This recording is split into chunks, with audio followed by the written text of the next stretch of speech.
Bonjour et bienvenue sur cette vidéo. Avec Claire, votre conseillère en allaitement et en parentalité, pour vous, j'ai préparé aujourd'hui 5 questions. 5 questions à vous poser en couple en attendant l'arrivée de bébé.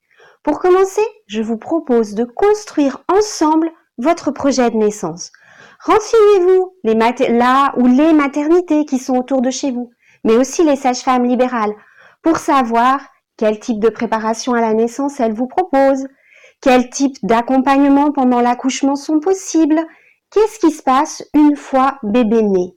Tout ça, ça va vous permettre de construire votre projet, d'avoir une idée de ce dont vous avez envie et ce dont vous n'avez pas envie, et de vivre ainsi la grossesse, puis l'accouchement dont vous rêvez. Après ça, il va vous falloir choisir le mode d'alimentation de votre bébé. Allaitement maternel ou pas? C'est à vous de décider.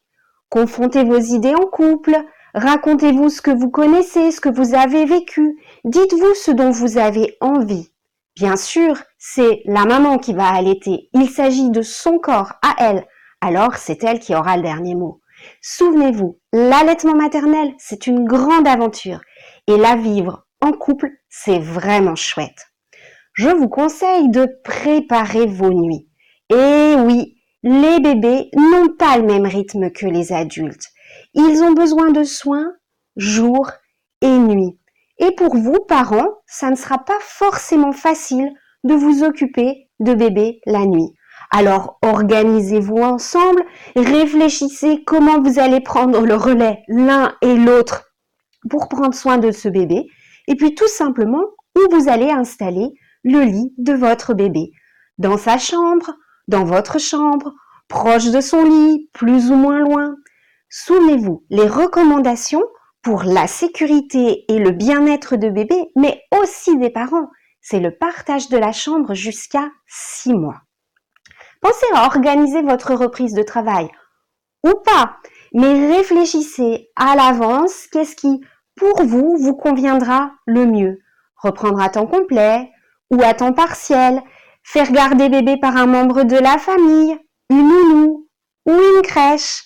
Prenez ces décisions bien en amont pour avoir le temps de faire toutes les démarches nécessaires et pour être prêt le moment venu. Il reste un dernier point que je vous propose de réfléchir ensemble.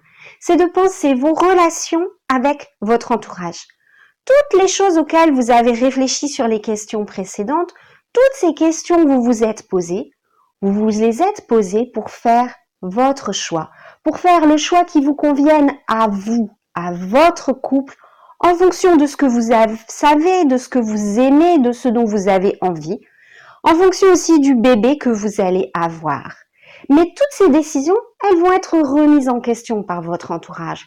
Parce que quand vous ne faites pas comme eux, eh bien, ça les intrigue et ça les interroge.